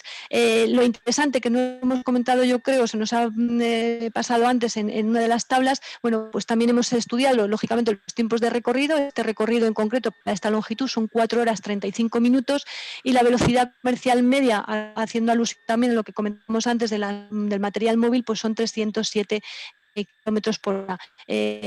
Para que tenga luego curiosidad, esta conexión está subdividida en 3 tramitos, ¿no? Como colofón a lo que decíamos anteriormente, igual que hemos hecho en todos ellos, en nuestra tabla de presupuesto, aquí veis en detalle cada uno de estos tramos, por así decirlo, y bueno, pues de una forma extractada, pues, haciendo un zoom de las características y estados afectados, ¿no? Con su repercusión económica. Y bueno, y finalmente, más que conclusiones, y bueno, si no ya me interrumpes tú, papá, si tienes buena conexión, pues queríamos añadir que últimamente pues, se ha publicado el nuevo plan ferroviario de la Asociación Trenes de Alta Velocidad de Estados Unidos, donde, en este mapa que hemos visto al principio, ¿no? Donde se establecen o donde se citan 5 proyectos prioritarios con este importe económico y otros 15 proyectos de segundo nivel con este otro presupuesto. Aquí los tenéis resumidos, ¿no? Que con sus inversiones descompuestas de los que hemos hablado anteriormente, bueno, y son todos estos que veis a continuar aquí en la pantalla, el de California, el de Texas, la actualización de los accesos a Nueva York, etcétera, cada uno de ellos. No sé si quieres comentar algo más o como vamos pues ya mal de tiempo, simplemente pues agradeceros a todos la presentación. ¿Quieres decir algo del anterior? Sí. Bueno, sí, unas cosas de esto último. De lo último quiero decir que lo que nos hemos referido en todo lo anterior, como se ha dicho, son 22 anteproyectos que forman el plan de la red básica de Estados Unidos y las conexiones con Canadá y con México. Pero después, al haber puesto en marcha, que se está desarrollando ahora y están interviniendo alguna empresa española en las primeras fases, el Tren Maya, que está en la península de Yucatán y que recorre esa zona más turística, nos ha parecido interesante y ha sido el verano pasado cuando se ha presentado y está avisado también este anteproyecto, la conexión de toda la red esa, todos los habitantes de Estados Unidos que llegan hasta Monterrey pueden conectar con el Tren Maya y tiene interesante que hacia la mitad en el istmo de Tehuantepec ahí está previsto una conexión tipo del Canal de Panamá para conectar el Golfo de México, o sea, el Atlántico con el Pacífico. Entonces creo que es un proyecto muy interesante el poder tenerlo previsto como otra línea, vamos a decir, de apertura. Y también decir que en la tabla de anteproyectos hemos también estudiado otras tentativas que han salido. El primer AVE alta velocidad de no se te oye, privado, que es el Texas. Se te oye regular, con mucha reverberación. Vale. Pues no sé si puedes tú decir simplemente que existe el AVE de Texas, que lo hemos convertido, está en triángulo de las 3 estaciones. Y lo de el Ultra Transportation o sea, esto de aquí. ¿Cuál? Bueno, este de alta velocidad es uno, pero tiene solamente la conexión de Dallas con Houston. Y nosotros tenemos eso estudiado y tenemos también el triángulo, que son Dallas hasta Waco común, y desde Waco va a Houston y a San Antonio. Y de San Antonio ya enlaza precisamente con la línea que va a Monterrey, la conexión esa. Eso en cuanto al AVE de Texas. Y después en cuanto al proyecto este de Oregón y de Seattle, han sacado el estado de Washington un concurso y un estudio económico de rentabilidad de ese tren. Ese también lo tenemos estudiado y es otro anteproyecto. Esos están en la tabla, ¿no? Pero no suman, porque si no se sumaría 2 veces una cosa. Pues perdón, yo no quiero decir ya nada más que muchas gracias, y perdón porque no debes, o esto es muy malo y no funciona, o yo soy fatal, vamos. Perdonad, un saludo. No, pues nada, yo también agradecer a todos pues la atención y nada, y perdón por habernos excedido de tiempo, no íbamos con un pelín de retraso, hemos intentado ceñirnos y muchísimas gracias pues, por habernos dado la oportunidad de compartir con todos vosotros pues este gran desafío. Y nada más. Bueno, vamos a ver, en el chat no hay ninguna pregunta ni ninguna cuestión. Yo me gustaría hacer un par de preguntas y luego matizar algún tema sobre el tema del Tren Maya y el tema de esa interconexión entre los dos océanos que ellos les llaman, más o menos, algunas de las personas de por allí le llaman, es un tren, pues como la Panamericana. Evidentemente, la autopista Panamericana, esta famosa, que más que una autopista es medio autopista, medio carriles raros. Pero bueno, entonces vamos a ver, mi pregunta es, ¿por qué en los túneles se ha decidido el poner un túnel de una sola sección, con 52,5 kilómetros de distancia?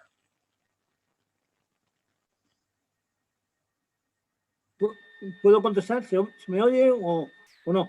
¿Se me oye? Sí, se te oye. Sí, se me oye. No, pues digo, José María, que eso es los estudios que te digo que hemos hecho para la Sierra de Guadarrama aquí, en el Madrid-Segovia, que hicimos varios estudios en los sitios franceses que te digo, en los centros de estudio en Lyon, etcétera, y ahí hicimos pruebas para ver las condiciones de comodidad y de variaciones de presiones máximas, las condiciones aerodinámicas. Y eso, en tiempos que se estaba haciendo, llegamos a la conclusión que lo mejor era un túnel para doble vía, pero de sección única.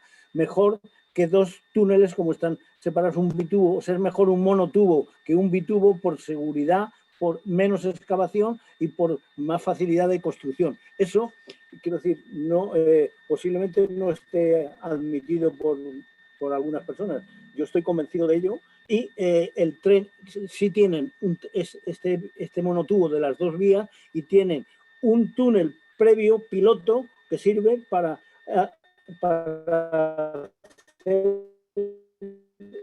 lavar los escombros, puede quedar para transportar los escombros con teleférico incluso y llevarlo a construcciones de embalses o de represas que haya próximas en los casos oportunos. Y nada más que te puedo decir eso. Y respecto a la aplicación de lo del Tren Maya, creo que o sea, eso está previsto porque lo atravesaría perpendicularmente a la dirección del istmo, va desde Coatzacoalcos hasta abajo en Tehuantepec. Es el istmo de Tehuantepec. No sé si te he contestado o me he enrollado. Vamos a ver, Luis. Sobre lo de los túneles podríamos tener una fuerte discusión que no ha lugar. Aunque no. Pero no. Vamos a ver, un túnel de Guadarrama no tiene 52 kilómetros, evidentemente, y tenemos un bitubo. No. Y el de Aldalajid Pero tiene... es un bitubo, y hay muchos que hemos construido bitubos. Bitubos, hablamos de la seguridad, sobre todo por la seguridad. sobre todo por la evacuación en el caso de incidencia, etc. O sea, yo no es que sea un señor que no me gusta el monotubo. Pues bueno, cuando hay que poner el monotubo, se pone el monotubo. Pero hay determinadas distancias en túneles que hay que tener mucho cuidado con ellas. En los túneles se sabe uno cómo entra, pero no se sabe cómo puede salir. Entonces, en explotación en los túneles pasa exactamente eso. Yo me parece muy bien, y además me alegro que hayas comentado lo de los laboratorios estos para el estudio, evidentemente, de la contrapresión o de las presiones dentro del túnel cuando se cruzan los trenes, etcétera, etcétera. Pero yo creo que en un túnel de 52,54 kilómetros, mi idea, desde luego, no es monotubo, por ninguna aspecto, ni por seguridad, ni siquiera por confort, ni siquiera a lo mejor por confort, por muy confort que os hayan dado, que se haya dado en el tema. Bueno, otra de las preguntas que quería haceros es en esa red de geotecnia y geología que habéis trazado, o sea, lo que se hace es comparar las zonas españolas por las que nos hemos ido encontrando determinadas geotecnias y determinados terrenos, compararlo con lo que nosotros nos podemos encontrar allí, y me imagino que habrá que hacer sondeos además allí. ¿Puedo contestar? ¿Te contesto? Sí. ¿Te contesto? Bueno, ¿Se me oye? Uno de los dos. ¿Se me oye o no?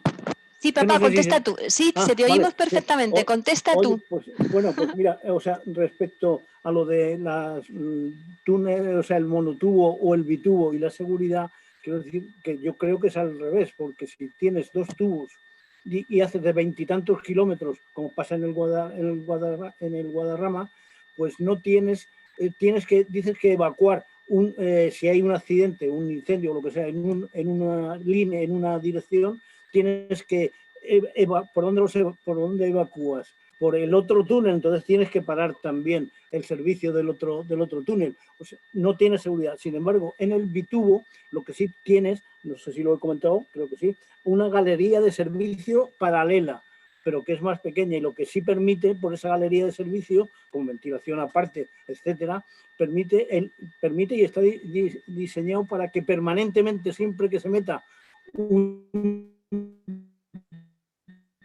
No se te oye, Luis.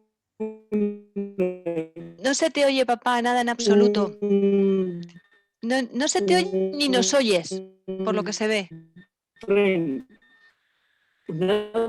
Papá, que no se te oye. No nos oye, José María. Lo tengo difícil. Oye, yo sí te oigo. Ahora ya sí, ahora ya María sí. también lo he oído. ¿Qué hago? Sí, ahora sí se te oye, venga. Ahora sí. Luis, déjalo. Que esta discusión ya puede ser eterna. Exacto. El tubo y el monotubo. O sea, Exacto. De los túneles. Tranquilamente. Eso es. Eso ya lo habláis en otro momento, los dos, que seguro que os encantará. Exactamente. Mira, ya se ha ido incluso. Bueno, otra de las cosas, Carmen, es el tema económico. Que no sé si lo sabrás, evidentemente el tema depende de la aportación de cada uno de los estados, evidentemente. Exacto. Entonces, esa aportación que está en contacto con la presidencia de Estados Unidos, o por lo menos estaba, me imagino que seguirán estando, es previsible si la rentabilidad es buena y si la rentabilidad no es buena. Entonces, esos proyectos prioritarios que habéis marcado ahí, esos 5 proyectos, veo que efectivamente corredores son buenos corredores, está claro, pero ¿de dónde habéis sacado que la rentabilidad es buena para que efectivamente el acuerdo entre el Estado o el gobernador correspondiente del Estado correspondiente y el presidente de los Estados Unidos o el vicepresidente o quien lleva a esto, evidentemente estén de acuerdo en proporcionar el dinero correspondiente para esas obras? Hombre, esa pregunta es muy difícil. Esto siempre lo hemos hecho con unas suposiciones, como siempre hacemos, con una serie de condicionantes, con la documentación que existe y sin salirnos un poco de intentar no salirnos o corroborar en algunos casos los presupuestos de algunas de las líneas que ellos en su plan inicial pues establecieron. Bueno, muy bien. Bueno, pues si no hay más preguntas, bueno, simplemente un apunte, hasta luego. Hasta luego, Pepe. Quiero hablar, quiero hablar. Ah, vale. Es A que ver, no sé cómo ponerlo en el chat. ah, No, es que yo quería haceros un comentario con vale, respecto al RTMS. Que sí. creo que efectivamente, bueno, ya es obligado cumplimiento en todos los sitios en alta velocidad el RTMS y además unificado para toda Europa. Pero es que hay un paso ya más adelante que yo creo que eso, para ir a Estados Unidos, yo creo que es muy importante en estos proyectos, que es que ya se está ensayando, y de hecho hay una parte en Sicilia ya ensayado el RTMS controlado por satélite. Pues el Galileo concretamente se está haciendo este tema y yo creo que ese es el futuro también de la seguridad ferroviaria en cuanto al RTMS de parar trenes y demás a través de satélite. Se está estudiando zonas que no se ve, que sí se ve. Está bastante avanzado, pero en un futuro, ya sabéis cómo va esto de deprisa, creo que es importante que bueno, en estos proyectos se apunte esa mejora técnica que creo que daría un valor añadido. Todavía no está desarrollado al 100%, pero dado cómo van los temas, en 3, 4, 5 años, esto con total seguridad va a ser una realidad. Pues ahí tomamos nota. Muchas gracias, Pepe. Sí. No, Nada. Bueno, y por supuesto, tenéis, vamos, ya lo digo, pero vamos, yo seguro, todavía no hay director del CEN que me sustituya con mucho mejor saber hacer que yo, pero sí el director del laboratorio de interoperabilidad ferroviaria estaría encantado en comunicaros todos los avances y todo el tema que le está haciendo. Y la última noticia que yo tengo es que incluso se estaba intentando ser el líder de la red de laboratorios europeos de alta velocidad en cuanto al sistema de RTMS, con lo cual os quiero decir que puesta al día en el último, en lo último que está haciendo, lo tenéis Lo tenemos. no hay que irse a Bruselas ni nada, sino que en Madrid, en la calle Julián Camarillo, tenéis todo lo que queráis sobre el tema de seguridad ferroviaria. Perfecto. Y por supuesto, daros las gracias y porque además la presentación ha sido magnífica y que, bueno, una vez más vemos que la ingeniería española está avanzando por encima de las otras. Muchas gracias. Eso intentamos. Muchas gracias. Muchísimas gracias, padre e hija. Vale. Muchas gracias a vosotros. Ahora sí que me despido porque tengo a las 8 otra cosa, no es porque me quiero ir. Es que eso está muy bien, tenéis una vida muy ocupada, eso está muy bien. Bueno, vale, pues muchas gracias. A vosotros, muchas gracias. Un abrazo, hasta luego. Bueno, como os iba a comentar el tema de Monterrey al Tren Maya. El Tren Maya es un tren que está en explotación, por lo menos en parte, es todo el tema de la península de Yucatán de arriba, y lo que quieren es modificarlo, ponerlo como un tren turístico, entre comillas. Y entonces, efectivamente, se ha llegado a este acuerdo. No sé si llegará a hacerse o no a hacerse esa conexión Monterrey con el Tren Maya, pero esa es la historia un poco de lo del Tren Maya. Y esas es un poco las características que hay. Bueno, pues no hay ninguna pregunta, ya lo siento, no hay ninguna pregunta más. Yo he acaparado las que podía. Pepe, ya has comentado también el tema del RTMS, que efectivamente es así.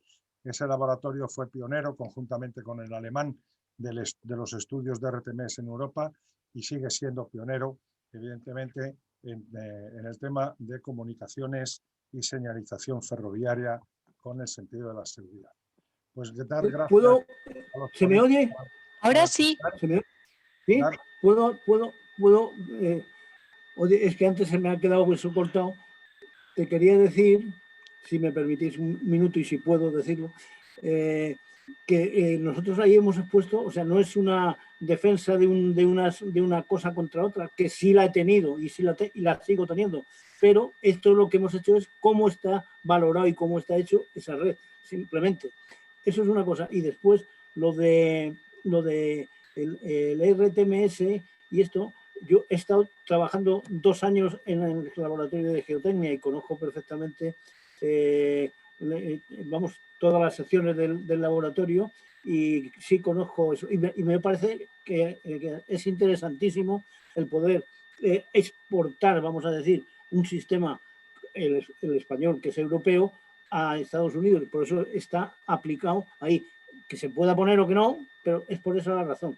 Y la otra, lo que te digo de lo del de la conexión de Monterrey a allí, si no se hace primero la extensión de Estados Unidos, ya no creo que sea importante.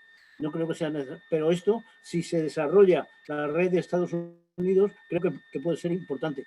Y por eso lo ponemos ahí. No es que se diga otra cosa. No tomamos posición de nada. Y después lo del canal de Panamá, ahí en Tehuantepec, pues me parece importantísimo, porque puede conectar a millones de personas a través, no solamente con el canal de Panamá, sino a través de la red. No, ahora sí me despido. No sé si se me ha oído algo o no. Estamos de acuerdo. A ver, antes de que te despidas, hay una Sí. pregunta de Carlos Garrucha a todos. ¿Este estudio ha sido presentado en Estados Unidos? ¿Contesto? Sí, contestar? contesta tú. O sea, presentado físicamente, no. Enviado a los estados que corresponden proyectos y sin tener respuesta ninguna, pero sí, siempre lo hemos hecho a título personal, no a través de nadie, ni de institución, ni de empresa, ni de nada. Cada uno de esos anteproyectos, estos últimos ya quizás no, pero sí los hemos ido mandando a los diferentes estados. Al primero de California, que sería el kilómetro cero, a mi gusto, de eso, que es en Fresno. Sí lo hemos enviado. Lo hemos enviado a Nueva York, lo hemos enviado a la asociación, pero nadie ha contestado, nadie. Y quiero decir, y en España tampoco. Si se lo ha mandado a alguien. Vamos a ver, ¿y por qué a través de una organización no lo habéis mandado? Como por ejemplo, podría haber sido la Fundación de Ferrocarriles Españoles, Pues podría haber sido. el Ministerio, ¿eh? Bueno, nosotros hemos ido publicando con... Claro. El Ministerio de Fomento, en la revista de Fomento, y hemos ido al secretario del ministro, e incluso se le ha llegado a la Casa Real sobre todo las líneas en Nueva España, ¿sabes? Que tienen un carácter un poco más, quiero decir, de introducción, un poco cultural, un poco español y tal. Y eso nos han contestado maravillosamente, que tengo cartas personales, o sea, diciendo, nos parece interesantísimo, tal, pero como ha habido cambios de ministerios y tal, están por ahí los proyectos en el ministerio, pero no sé si alguien lo mira. Tengo las cartas firmadas diciendo que van a estudiar muy tal, que parece interesantísimo aquí en España. O sea, en definitiva, sí tiene el Ministerio los anteproyectos. El Ministerio lo tiene, pero ¿cómo? Al igual que cada uno de los Estados miembros americanos. Sí, sí. Sí, pero no todos los estados. Como te digo, a California, a algunos estados. A algunos estados, vale. Muy bien, bueno. Algunos. Vamos, 200 envíos hemos hecho, pero quiero decir personalmente, me dije yo, y yo personalmente he puesto tal y los he enviado por correo. Bueno, vale. Yo creo, Carlos, que... no, Carlos, no, pues, Luis. No, papá, le contesta la pregunta del oyente que ha hecho la pregunta. Sí que ha sido Carlos, sí. Que está presentado a determinados estados, pero que no ha sido presentado sí. particularmente, pero no ha sido presentado, evidentemente, públicamente en Estados Unidos. Exacto. Bien, a ver, exacto. por otro. A ver, gran interesante. No sé. Bueno, nos dicen, claro, evidentemente, Juan Ángel Sierra, que les parece perfecto la presentación, que ha sido una jornada buena, las ponencias, pero que se haga en un futuro incluir la electrificación, que moverán los trenes de manera limpia. Un saludo a todos. Bueno, ya lo hemos comentado al principio, Juan Ángel, que efectivamente la electrificación ha sido el comienzo de la electrificación allá en los años 50 fue el comienzo precisamente de un movimiento limpio de los ferrocarriles, efectivamente. Bueno, pues oye, tomamos nota y se puede hacer efectivamente otra jornada sobre el tema de edificación. Fernando, vete apuntándotelo. Vamos a ver si podemos sacarla de algún sitio. Muchísimas gracias. Al final, cada uno defiende lo suyo. Yo ahora mismo estoy en Israel haciendo la electrificación de todos los ferrocarriles o de la red de ferrocarriles de Israel. Entonces, también participé en el Meca Medina electrificando lo que es la línea entre Meca y Medina. Entonces, al final es una parte importante de la superestructura que hay que tener en cuenta y que, hombre, que también en este caso la tecnología española ha sido puntera y se ha llevado y se está llevando a lo largo de todo el mundo. Estoy de acuerdo contigo, porque además recuerdo cuando yo estaba en CETER en un momento determinado que vinieron unos israelitas precisamente a vernos y comentaron. Correcto. En el comienzo, para el tema de la interoperabilidad, que José Antonio en esa época, que estaba con nosotros trabajando en el proyecto, estuvo gestionando el ver con nuestro preliminary design cómo se podía preparar esa certificación de interoperabilidad para la catenaria, que es un híbrido que se está haciendo porque no aceptaron la C350 de manera completa, lo que es nuestro cliente en Israel, y se tenía que hacer esa certificación de interoperabilidad y estuvimos en el inicio con ellos. Se ha dejado porque al final ha habido un impasse en el medio y tendremos que volver a ello dentro de un par de años o 3 años cuando tengamos electrificados los 1.300 kilómetros que hay en la red para poder entregarlo todo de manera correcta. Efectivamente, Juan Ángel, así es, así fue. Muy bien, pues bueno, si no hay más preguntas, me despido de todos vosotros. Muchas gracias, señores ponentes, tanto a Carmen como a Luis. Te has defendido, Luis, te has defendido. A Carmen como a Luis. Y por vuestra atención, por vuestras ponencias. Yo creo que ha sido interesante y doy las gracias a todos los que nos han escuchado o nos han visto por televisión. Es una pena, como dije al principio, no haber podido estar presencialmente, puesto que el cara a cara yo creo que es importante siempre, sobre todo no solo en jornadas, sino en debates principalmente. Pero bueno, efectivamente, nos ha pillado el COVID de por medio y no hay más remedio que hacerlo de esta manera. De todos modos, yo estoy hasta el gorro de las videoconferencias ya. Pues sí. José María, ¿puedo decir una cosa respecto a esta última intervención, ¿no? Que no había comentado? Que sí presenté un proyecto y en el mismo CEDER y se ha publicado en varios sitios sobre el ave del desierto, el Aramain, y sobre la defensa del problema principal de la invasión de arena a la plataforma. Y bueno, han felicitado mucha gente, pero vamos, que allí lo sufrimos bastante bien. En la fase de construcción, cuando estábamos instalando la catenaria, al final muchas de las noches las vías eran dunas. Claro. Estuvimos a punto de descargar alguna máquina en alguna de esas actividades.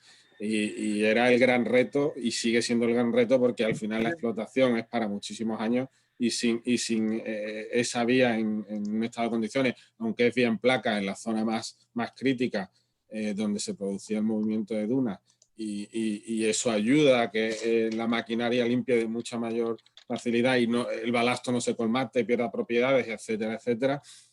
Pero es un reto que había que solucionar. Y yo creo que bueno, Copasa, que está ahora haciendo el mantenimiento, ha aprendido bien.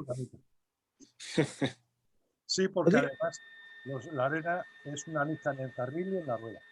Correcto. También eso en la vida útil de lo que son los bogies del tren de Talgo y todo lo que son reparaciones y mantenimientos en el propio bogie y en lo que es el tren en sí mismo. Y también para todo lo que son los materiales de catenaria que al final se mueven como poleas, contrapesos y demás que sufren igual o más con todo esto de la arena. Efectivamente. Muy bien. Pues reitero, muchas gracias a todos por vuestra asistencia. Muchas gracias a vosotros. Muchas gracias. Buena tarde a todos. Muchas gracias. Hasta luego. En la web del instituto. Hasta otra. Hasta luego. Adiós. Luego.